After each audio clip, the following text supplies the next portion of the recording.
libe ni fitia bana huai rizo panu tabiri ne fanavu tanau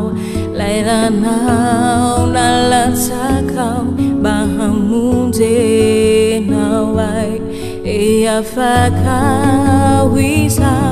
bahatunga zanakau sambaca manana anau Kristi panavutra ni eluku bosasanau misau chanau Yesu sambaca manana anau Kristi panavutra ni eluku bosasanau misau chanau Yesu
ni avutra numenyanau banihai ni nunafun ikatanyanau